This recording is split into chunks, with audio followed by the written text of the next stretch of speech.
Hello and welcome to this week's Politics Today, and in this programme today we'll be discussing the national strike action that's on our trains and our tubes that's paralysing the country, and we'll be asking, are we heading for a summer of discontent? So join me in this edition of Politics Today. I'm joined by Hugh Kitson, film producer, together with Alistair Scott, the UK director for Joseph Storehouse. So gentlemen, welcome to the programme. Good to see you, Hugh.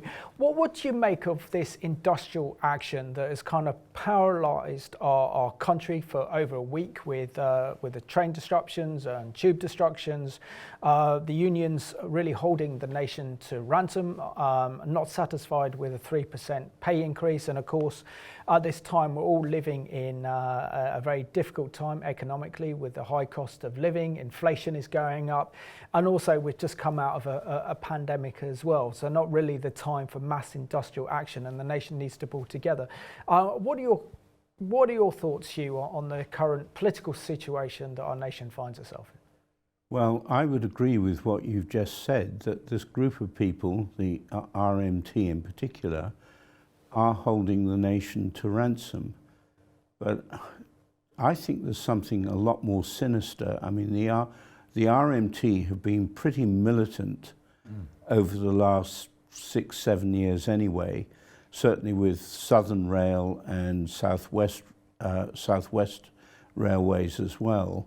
We have seen rolling industrial action over the issue of guards and so on that has been going on for a long time. But I think the agenda is actually more sinister than that. I think it's largely to unseat the government, to try and wreck the government and make the government or the governance of this country unsustainable. And I actually do think it's that serious. Yeah.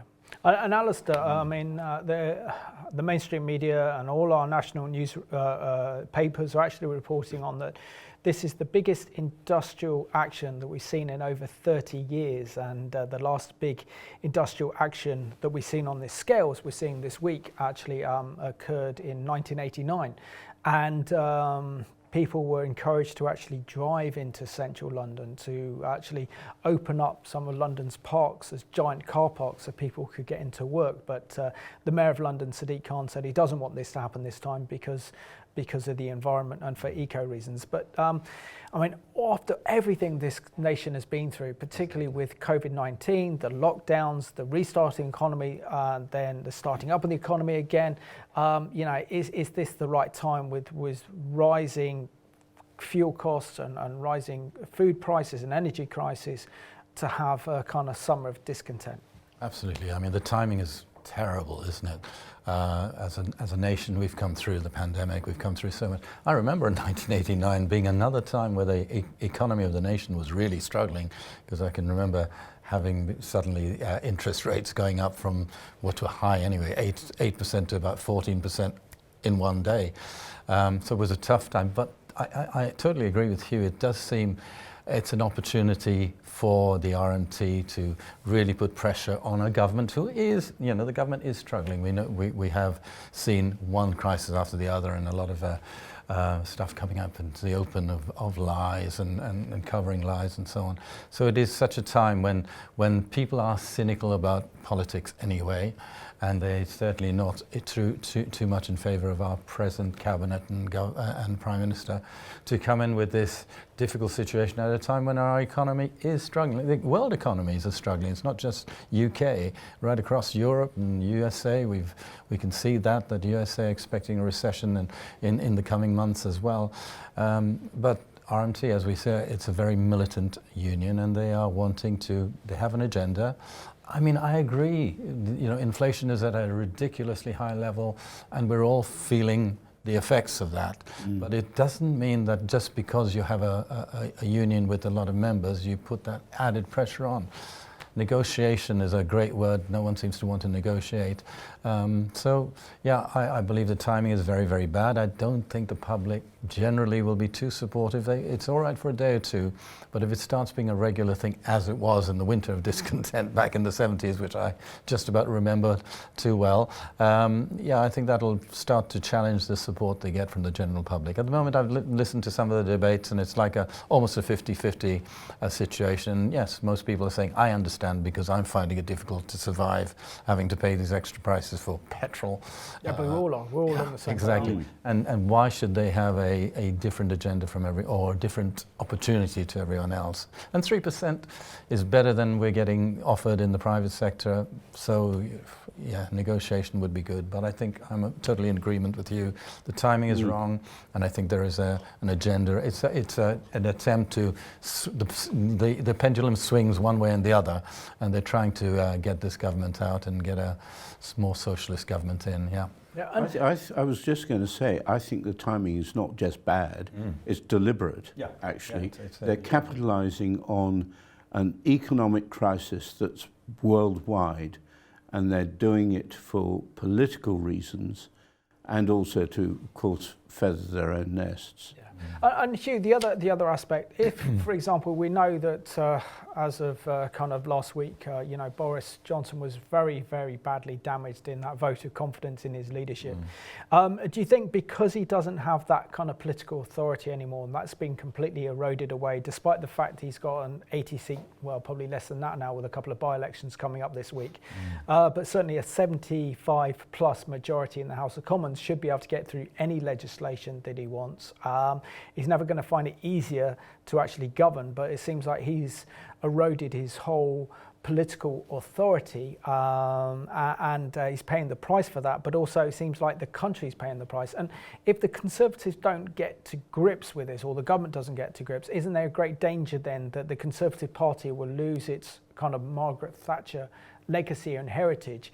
And of course then if the unions are holding the nation to ransom as they did the Labour Party in the 70s, then we're going to see a lot more industrial action, we're going to see a lot more social unrest, and we start to move towards a horrible form of kind of anarchy. That is on the cards, and I believe that the RMTs see the weakness in the government because of all that's gone on, and the fact that Boris Johnson seems to have lost his moral compass. Certainly in public opinion he has. And so they're doing this deliberately at this time. Now, I have to say that I think that there are sectors of the workforce that are very deserving of a decent pay rise. And I think of nurses for a start. Now, the nursing union is not militant, and generally people who work in the medical profession are not necessarily self-seeking first, as the members of the RMT seem to be. But they're a lot more deserving, and I think, actually, funnily enough, this is an opportunity for Boris Johnson as Prime Minister to show some strength. Absolutely. And so I look at it the other way around. If the government adopt a policy of appeasement in the face of all this, there will be absolute chaos throughout the country. And of course, the government will sooner or later go down. But okay, it's very interesting that Sir Keir Starmer has actually accused the government of deliberately creating division. But if to get some sort of unity, you're adopting a policy of appeasement, then it's not good for society in general. It's bad for the nation. So it never works. And Alistair, I just want to draw your attention to a really interesting editorial in the Times, and this is from Tuesday, the 21st of June, as of the date of this recording of this programme. It says here, summer of discontent. The government must stand firm in the face of a wave of threatened public sector strikes.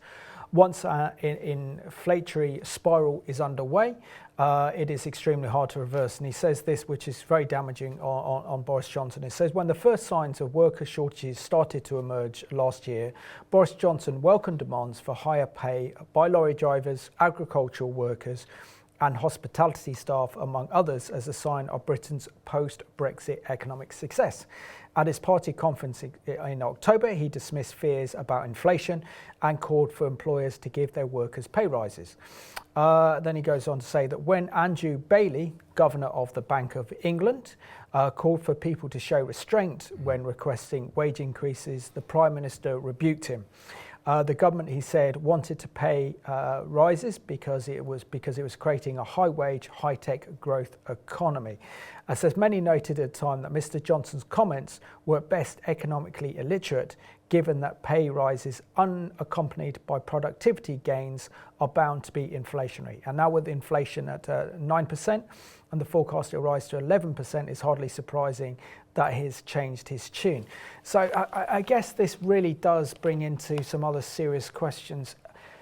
Is our government not as economically savvy as previous governments, Conservative governments? And the Conservative Party, and this is no way in any means a kind of advert for the Conservative Party, but they were always considered fiscally prudent.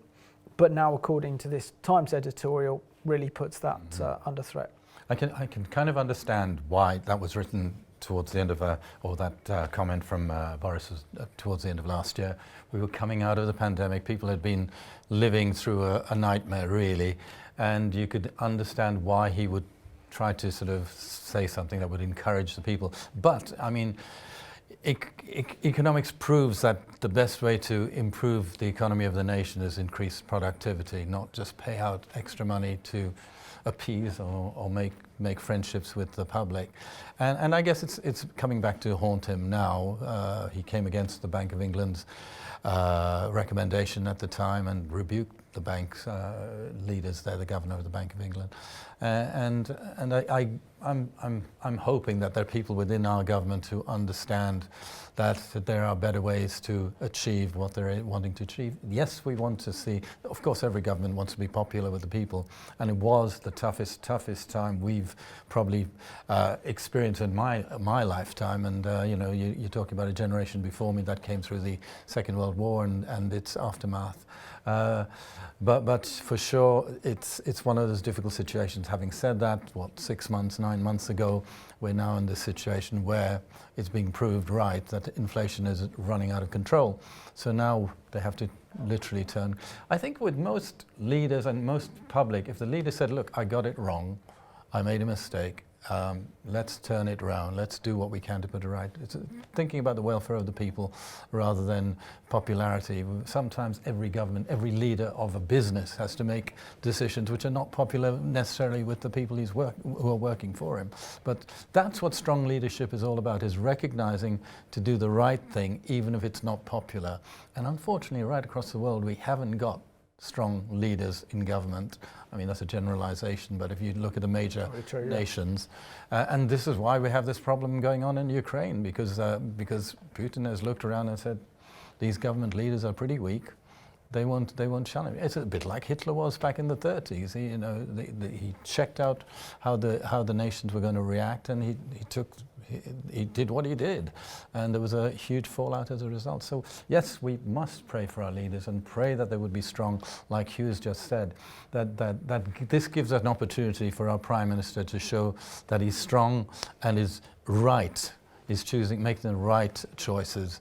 And yeah, righteousness exalts a nation. Let's pray that he makes some righteous decisions now. Yeah, and Hugh, the other aspect I want to bring into this one really is it looks as if the Labour Party, particularly under leadership of Keir Starmer, is going to be hijacked by the trade unions again. And we know that Tony Blair, for example, when he became leader of the Labour Party, got rid of Clause 4. Which was kind of Marxist ideology within the party, broke the power of the trade unions within the party so that the party would become electable. And of course, he won 3 general elections, the most successful leader of the Labour Party in its history.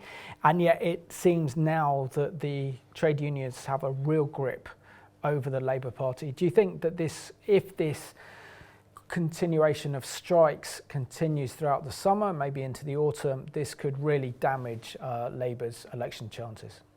I think you're right there. I think it could. And of course, you've got the extreme left wing of the parliamentary party, the Corbynistas and so on. And I think Keir Starmer has actually done a very competent job in disenfranchising them, so to speak. And of course, Jeremy Corbyn still hasn't got the whip, and I doubt that he'll stay in the Labour Party. So you've got these two elements. You've got the unions, and certainly some of the big unions, like Unite, were very much with Jeremy Corbyn.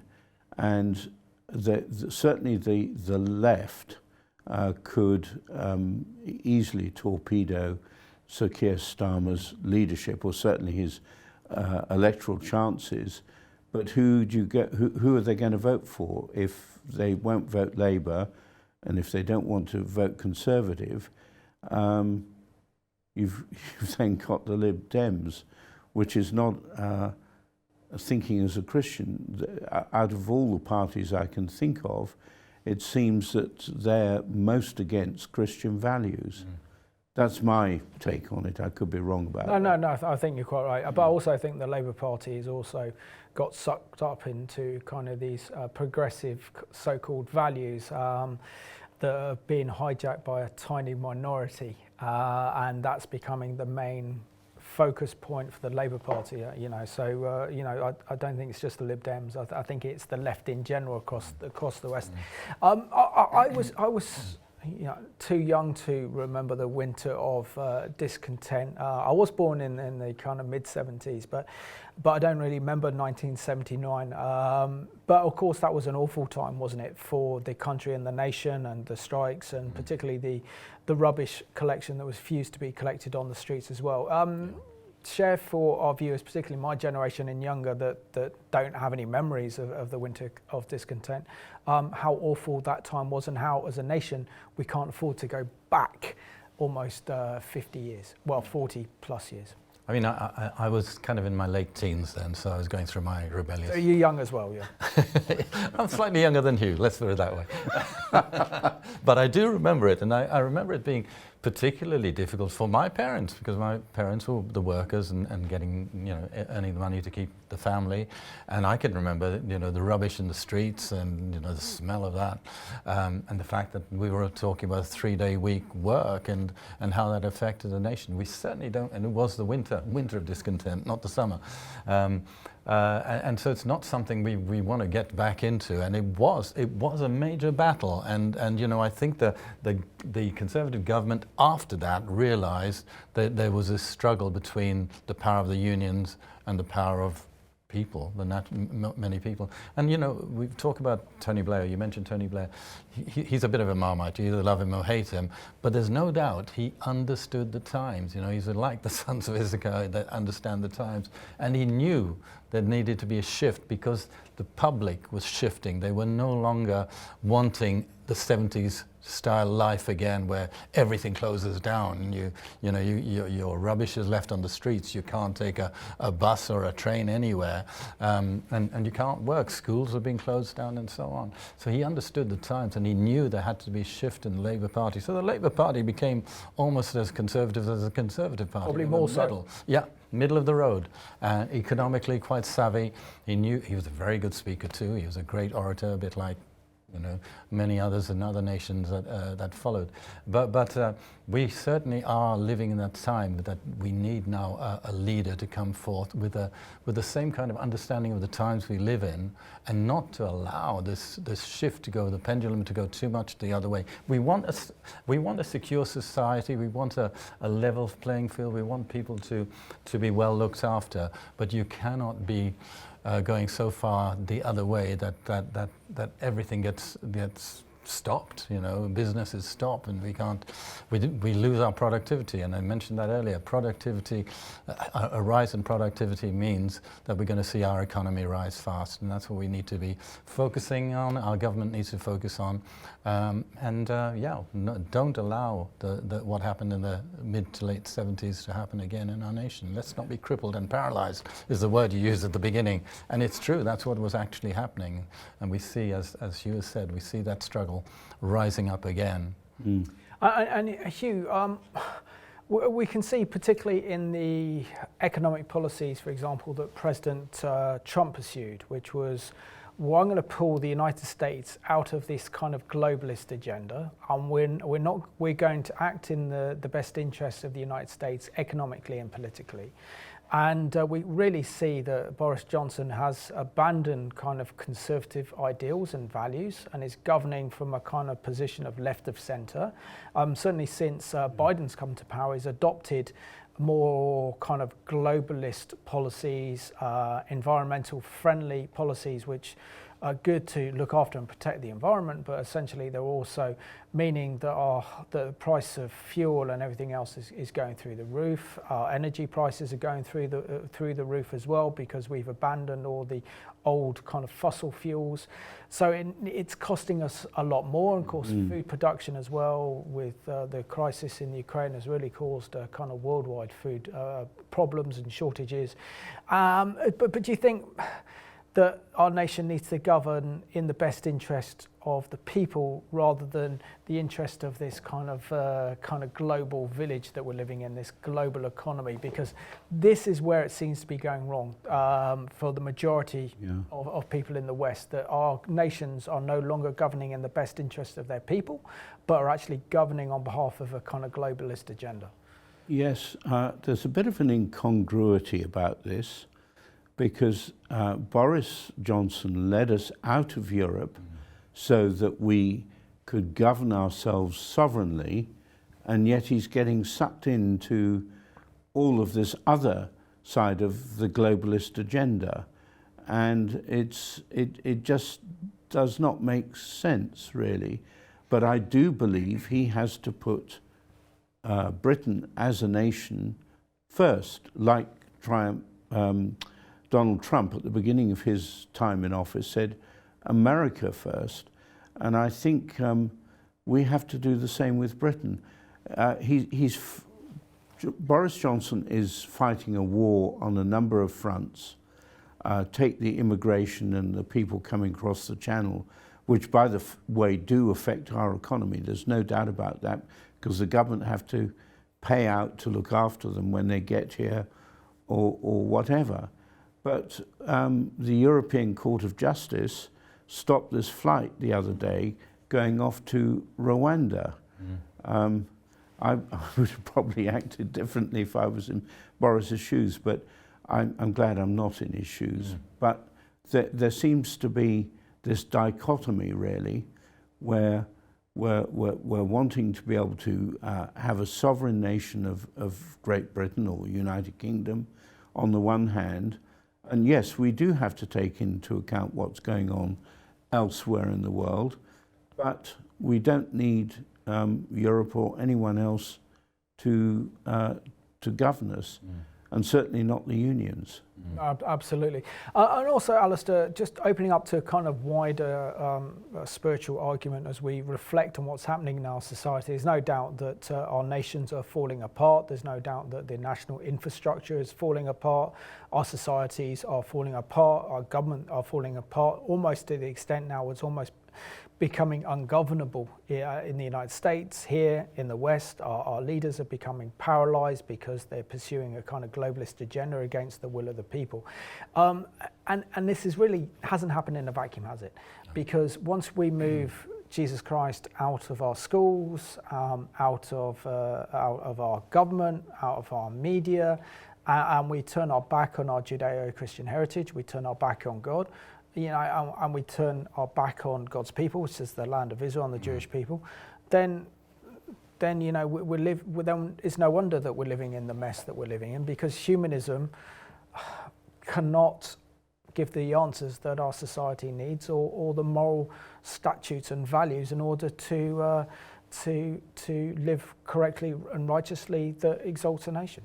Exactly. I mean, this is like a mantra with me. I call our believers to be praying for our nation, because a nation, it's throughout history, if you look biblically or you follow history, a nation that turns its back on God doesn't prosper. There may be a short time where things seem to be okay, but eventually they will fall. You know, they'll come into poverty or in difficult times. So, and you know, we talked about this regularly too on the programs here. We are called to bless Israel and stand with Israel and bless with the chosen nation that God has chosen. So we really need to pray for our government. Something, you know, I mentioned earlier from Proverbs, righteousness exalts a nation and sin is an absolute, you know, it's repulsive to God, from amongst people. So we got to pray somehow, stand and believe together and pray, Father, just bring that fear of the Lord back into our nation. We need it. I mean, I've talked about this before. We need our education system being reformed again. You know, we talk about reformations in the past, but we've come so far away from the truth of biblical standards. We need such a turning around. We need repentance, you know, because repentance is not just saying, sorry, I got it wrong. It's turning around and doing what is right. So we need to keep praying for these things, that our government happens, and we do what is right in God's eyes, and pray for the peace of Jerusalem. Less than 2 minutes, so do you want to... Well, very, very quickly, the government are looking actually at removing parents' rights with education right now. But looking over the whole situation with the economy, the restlessness, the lawlessness, I think we're seeing parallels with Revelation chapter 6. I'm not saying that we're seeing the actual fulfillment now. I may be wrong about that, where you've got the various horses. First, a white horse, and he who had sat on it had a bow, and was given to him, and he went out conquering and to conquer. Well, we're seeing a little bit of that with Putin. And then the second seal is conflict on the earth, and so there was war all over the place. And the third seal was scarcity on the earth, and famine and so on. And we're starting to see these things. And pestilence as well. And pestilence too. So Alistair and Hugh, thank you so much for being my guest on this week's Politics Day. And let's pray at home that we don't have a summer of discontent, and we need to pray for our leaders, that they would have wisdom and that God would instruction, but also that they'd open their hearts up to hear from the Lord and also react from him, because it's time that we had some godly leadership in this country, and we're only going to get that if we pray and we're serious before God to intercede for our nation and our political leaders, which is essential, particularly as this rising cost of living, strikes and disruption, and we don't want to return to the 70s. So thank you for watching today's Politics Today.